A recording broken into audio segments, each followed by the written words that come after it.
দাদা দাদা কোথায় যাচ্ছিস তুই? রাজের কাছে। ও নিজে মুখে রাজের সামনে এই কথাগুলো বলবে। বোঝার চেষ্টা কর, রাজের কাছে নিয়ে কি লাভটা কি হবে? বাস্তবটা বুঝতে চেষ্টা কর। বোঝাও তোকে। হ্যাঁ, রাজ এখন গভীর কোমায়, ও এসব কথা শুনতে পাবে। ডাক্তার যাকে বাঁচাতে পারেনি, দিলীপ নাকি তাকে বাঁচাবে। রাজ শুনবে সমস্ত কথা। ঈশ্বর তো শুনবে, আর ঈশ্বরের মাধ্যমে রাজ শুনবে। আমি নিশ্চিত ওর দিয়ার মুখে এই কথাগুলো শুনলে আমার রাজ ঠিক সুস্থ হয়ে উঠবে। পারলে ওই পারবে, নইলে আর কেউ নয়। চল মা, রাজের কাছে চল।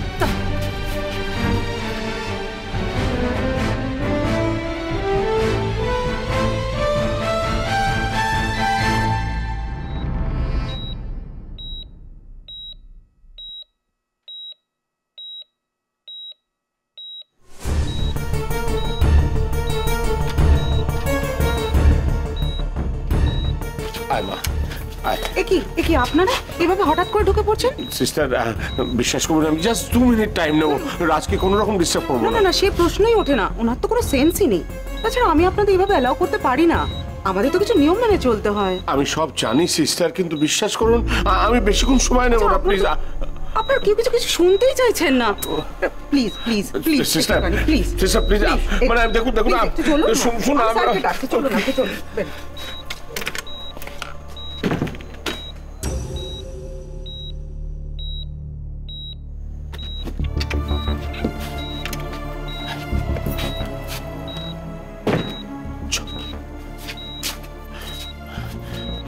আমাকে যে কথাগুলো বললি তখন, সেগুলো ওকে বল, কথা দে।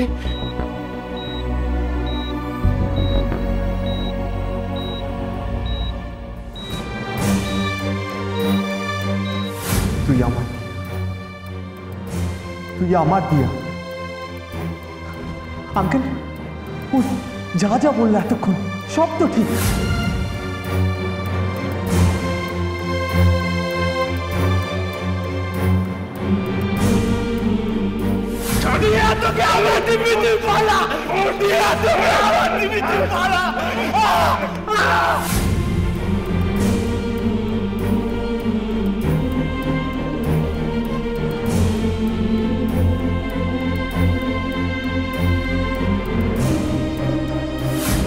রাজের ভাগ্যে এখন শুধু ভোগ নয়, দুর্ভোগ আছে।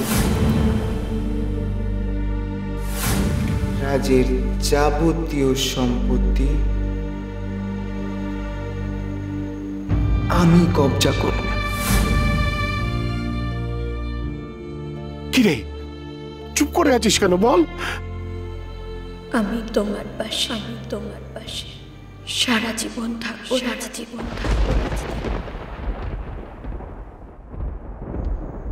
তোমার দিয়া হয়ে তোমার স্ত্রী হয়ে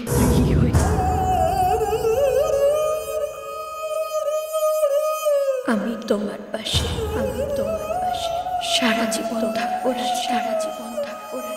তোমার দিয়া হয়ে তোমার স্ত্রী হয়ে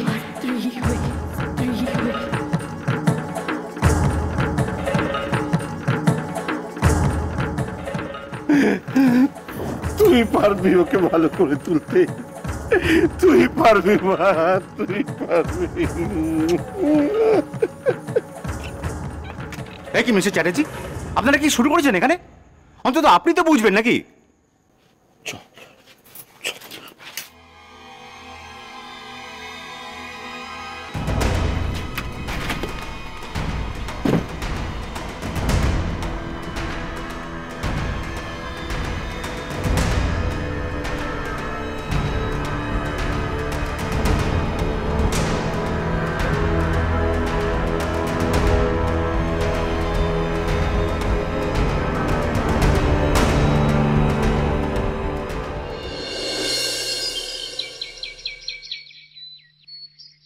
এই জন্যই আমি তো করে বারণ করেছিলাম, জানো তো।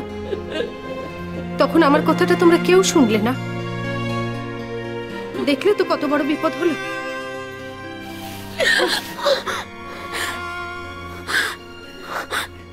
তুই ঠিক আছিস তো মা?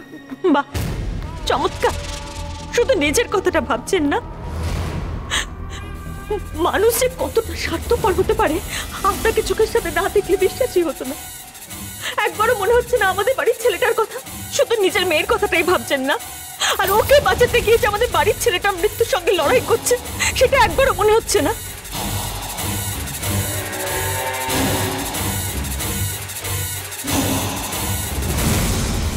শশী,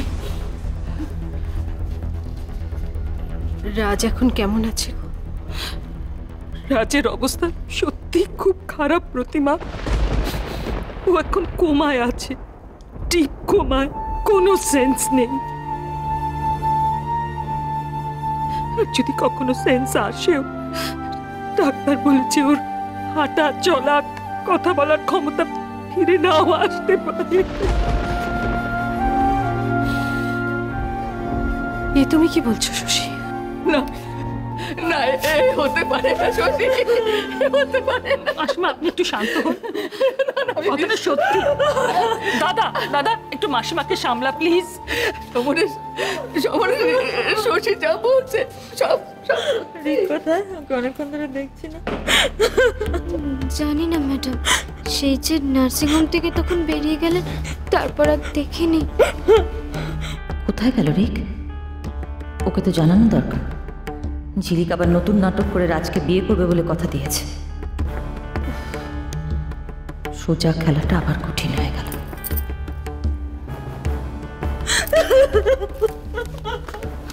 সব সত্যি মা, সব সত্যি। প্রতিমা, তোমার আশঙ্কাটাই সত্যি হলো। তুমি ভাবতেও পারিনি এরকম ভয়ঙ্কর নির্মম ভাবে সত্যি হবে। আমাদের সেই সুন্দর ফুটফুটে হাসি খুশি ছেলেটা আর কোনোদিন হয়তো ফিরবে না। কোথা থেকে কি যে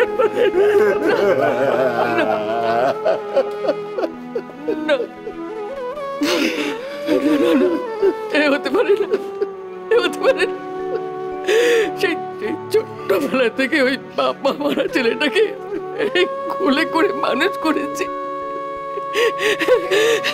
কি করলে ঠাকুর? কি হলো? কোন ভাবে সাজা দিচ্ছ তুমি? কোন ভাবে সাজা ঠাকুর?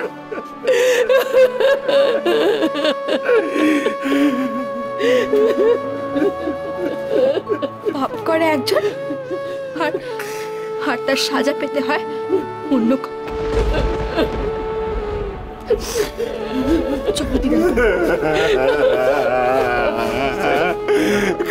আমার রাজে একটু শান্তি হয়ে বসুন স্যার, একটু বসুন স্যার।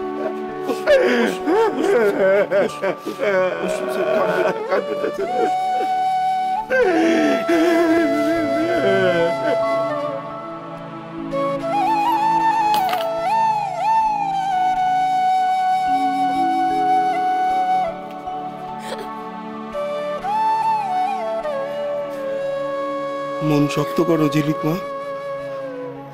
তোমরা সবাই যদি এভাবে ভেঙে পড়ো তাহলে কে কাকে সামলাবে বলো তো?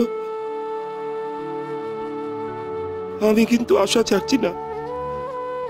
ঠাকুর আমাদের ছোট সাহেবের সাথে এত বড় অন্যায় কিছুতেই করতে পারেন, কিছুতেই না।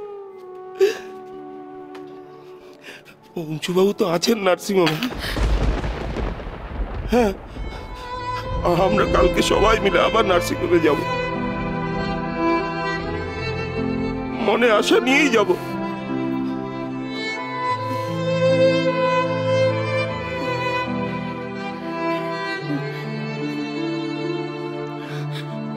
ঝিলিক মা,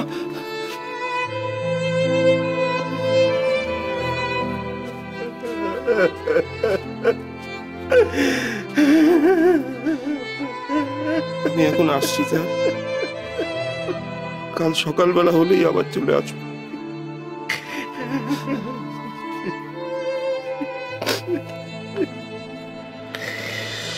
তোমায় ছাড়া ঘুম আসি না।